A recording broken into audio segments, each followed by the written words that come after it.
When you hear the name Pythagoras, the first thing that probably comes to mind is a triangle, a theorem, and maybe that one test you struggled through in math class. But what if I told you that the real Pythagoras wasn't just a mathematician? He was a mystic, a visionary, a master of the unseen. Long before he was remembered for formulas, Pythagoras walked the path of initiation.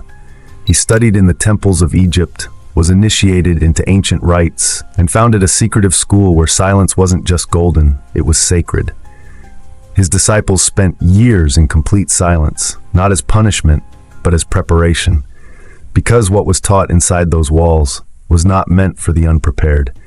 These teachings were dangerous, not because they harmed, but because they revealed, and revelation in the wrong hands can be explosive. In this video, we're stepping beyond the textbook. We're diving into the forbidden teachings of Pythagoras, about the soul, the power of numbers, the hidden harmony of the universe, and the great journey of the spirit. Pythagoras didn't just study math, he listened to the universe. He believed that everything in existence vibrates, not the kind of sound you hear with your ears, a deeper kind, an inaudible symphony, pulsing through creation itself. According to ancient sources, like Iamblichus and Philolaus, Pythagoras claimed the planets sang. As they moved through the heavens, each emitted a specific tone.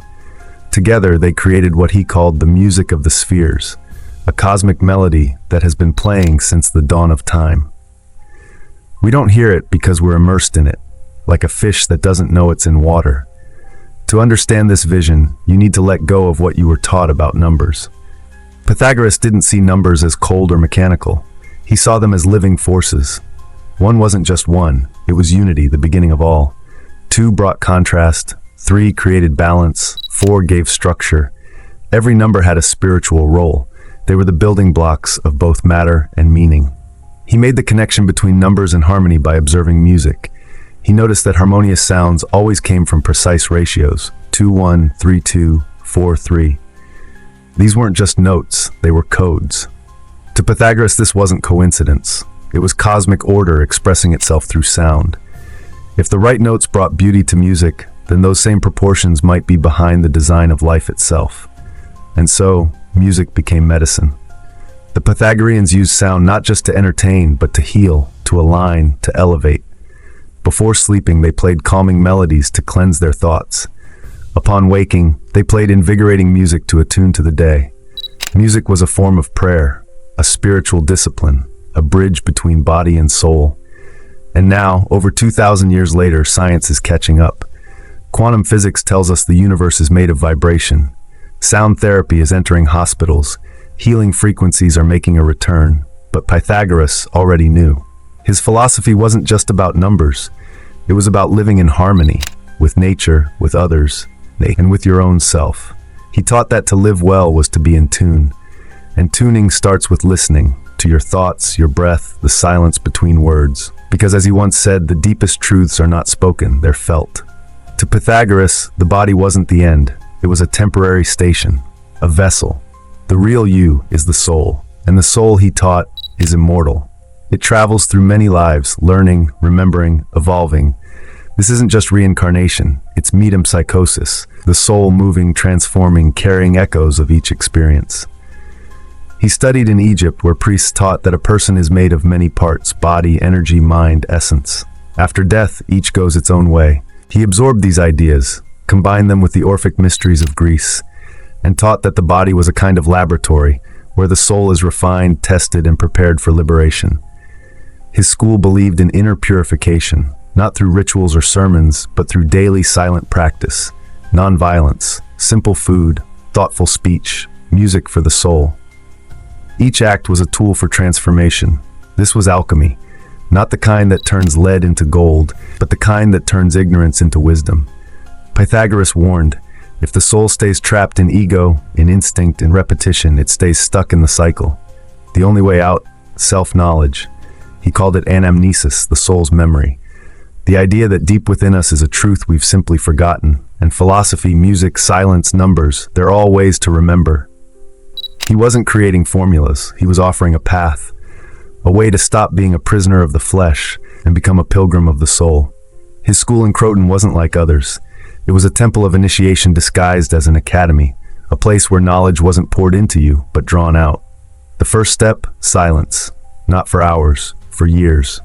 Why? Because to speak wisely, you must first learn to listen deeply. Only after this silent period would a student begin to receive teachings, slowly, in stages, always in harmony with their inner readiness. Those who progressed entered the inner order. They followed a strict rhythm, waking, sleeping, eating, studying, all tuned to the cosmos. They studied geometry, music, astronomy, and ethics. They lived simply, thoughtfully, inwardly. It was like a monastery without dogma, a science of the soul. The most sacred symbol, the tetractys, a triangle formed from the numbers 1, 2, 3, and 4, adding up to 10. Not just math, it was a map of reality. 1 is the point, 2 is the line, 3 is the surface, 4 is the solid, together the totality of existence. To swear upon the tetractys was to dedicate your life to truth, harmony, and the soul's awakening. Eventually, the school's influence spread. Its members entered politics, advised rulers, led reforms. But in a world built on power, a movement based on virtue becomes dangerous. The order was attacked, the temple was burned, Pythagoras fled, and many of the teachings went underground. But not all was lost. Fragments survived, phrases carved in stone, whispers in books, symbols etched in sacred places. Because you can burn a building, but you can't silence a truth that resonates. Today, the idea of a school like this feels distant. But maybe that's not the strange part. Maybe the real tragedy is that we now live in a world that no longer values silence, discipline, or inner transformation. To Pythagoras, philosophy wasn't something you studied. It was how you walked, how you breathed, how you listened. He didn't see numbers as tools. He saw them as windows into the divine. Before the building, there is the blueprint. Before the form, there is the proportion. Before anything exists, there is number. That's why geometry was sacred. It revealed the invisible order beneath the surface, a spiral, a circle, a triangle, each one a whisper from the cosmos. The tetractys was their scripture, and reality itself was the sacred book. This vision didn't die. It flowed into the Kabbalah, into alchemy, into sacred architecture. And now modern science is catching glimmers of what Pythagoras already knew, that the universe has structure, that life has pattern, that creation is not random, it is a work of art. And once you begin to see it in music, in nature, in yourself, you don't just understand the world, you feel it. Not with the mind, but with something deeper, something timeless that's always been there, quietly listening. You begin to walk differently, speak more deliberately. You begin to notice the spaces between things, the breath before a thought, the silence after a sound, the sacred pause that reveals truth. You start to realize that everything is connected, not as a metaphor, but as a mathematical intimacy woven through every leaf, every heartbeat, every star. And maybe that's what Pythagoras truly wanted. Not admiration, not disciples, but for people to remember that knowledge is not accumulation, it's alignment. That wisdom doesn't shout, it resonates, that the soul already knows, it just needs to listen again. To understand Pythagoras is not to master the theorem. It is to sit quietly with your own chaos and start to hear the order beneath it, to tune your life like an instrument until it sings in harmony with something far greater. Because what he left behind was never meant to be memorized. It was meant to be lived. So if you've made it this far, maybe the teachings didn't disappear after all. Maybe they've just been waiting, in the rhythm of your breath, in the pulse of a quiet night, in that sudden stillness where everything finally makes sense. And when you feel that, when something subtle inside you shifts, not with a bang, but with a quiet click, like a lock finally turning after centuries, you'll know this isn't just knowledge, it's remembrance. That's what Pythagoras meant by anamnesis, a Greek word that doesn't mean learning in the traditional sense. It means recalling, remembering, bringing back together the scattered parts of yourself. You are not learning something new. You are waking up to what your soul already knows, but forgot. Because when we were born into this world, when we crossed the threshold into form and flesh, we brought with us only fragments, echoes of other lives, other realms, other harmonies, and we fell asleep in the noise. But there are moments, rare, powerful, sacred, when the veil becomes thin. When a certain sound, a certain symbol, a certain silence opens a crack in the wall of forgetfulness, and through that crack, the light of ancient wisdom enters, not through logic, but through vibration. This is what Pythagoras tried to give us. Not a system to memorize, a frequency to tune into. He understood something that we're only beginning to rediscover today. That reality is not a solid wall. It's a symphony. That everything we call matter is vibrating energy. That life at its deepest level is not built from particles, but from patterns. And those patterns are not cold or mechanical. They're alive. They have intention, rhythm, meaning. So when he said everything is number, he wasn't reducing the universe to digits. He was revealing its hidden heartbeat. Think of it like this. A single drop of water falling into a still pond creates ripples. So does a word spoken with love. So does a thought infused with intention.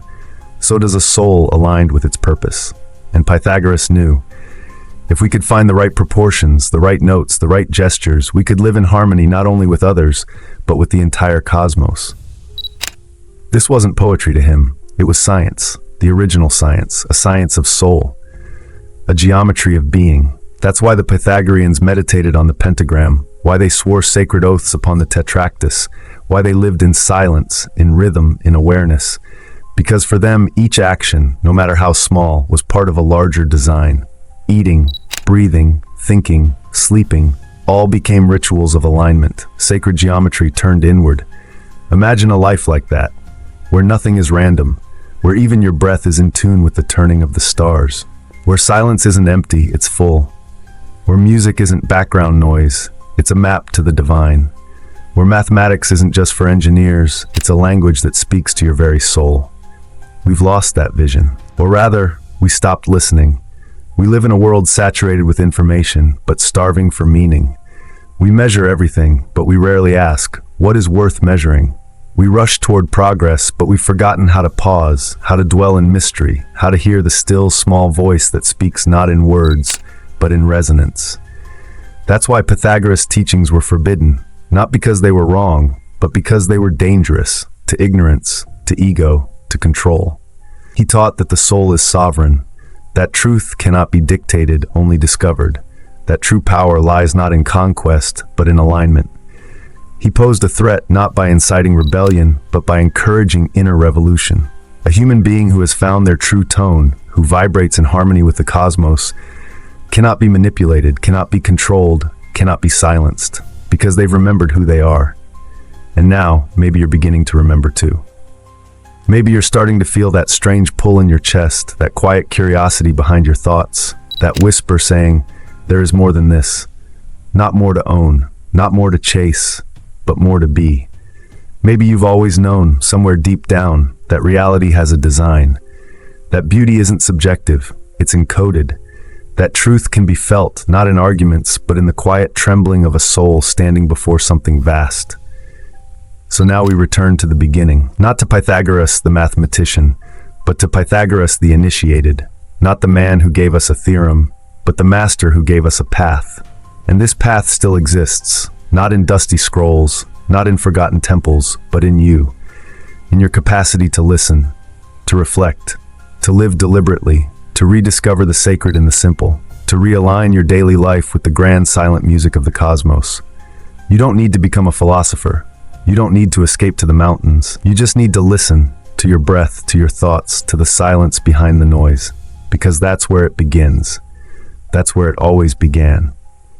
The forbidden teachings of Pythagoras were never truly lost. They were hidden, in proportion, in pattern, in rhythm, not to keep them from you, but to ensure only those who are ready would recognize them. And if these words resonated with something inside you, if you felt a strange familiarity, a deep remembering, then maybe, just maybe, you've heard the music, the one that can't be taught, only felt. And if so, welcome back. So now we arrive at the end, but maybe this was never meant to be an ending at all. Maybe it was only a beginning, a soft knock at the door of something ancient within you. What you've just heard was not a history lesson, not a mystical tale from the past. It was a mirror, a reflection of something that still lives inside you. Because the teachings of Pythagoras weren't meant for the mind alone. They were meant to awaken the soul, to stir memory, to remind you that truth isn't something we collect, it's something we become. You see, the true temple he built was never made of stone or columns. It was made of discipline, silence, intention, and the quiet courage to walk a path that leads inward, not outward. That temple still exists. Every time you choose presence over distraction. Every time you stop to notice the symmetry in a leaf, the rhythm of your breath, the harmony between your thoughts and your actions, you are already stepping into it. And the silence he asked of his students? It wasn't a rule. It was a rite of passage, a way to empty the noise so the unstruck music could finally be heard. That same silence is waiting for you too, not in some monastery, but in the space between your thoughts, in the pause between inhale and exhale, in the stillness that follows a question not yet answered. So now the question is not, what will you do with this information? But rather, what will you become with this remembering? Will you let this just be another video? Or will you let it be a turning point? Will you return to your routines unchanged, or begin to live with more awareness, more reverence, more harmony? Because Pythagoras didn't want followers, he wanted seekers. Not those who blindly believed, but those who deeply listened. And if something in you resonated today, not just intellectually, but viscerally, then maybe, just maybe, you are one of them. So let this be your first note, your first breath in a new rhythm, the first spark of inner order in a world that has forgotten how to be still. Share this not for likes or views. Share it with someone whose soul is listening, even if they don't know it yet. And if you choose to walk this path, know this: you are not alone, you are not behind, you are not too late. The music has never stopped, you're just finally starting to hear it. Thank you for listening, and as Pythagoras might have whispered, not with words, but with vibration, welcome to the harmony.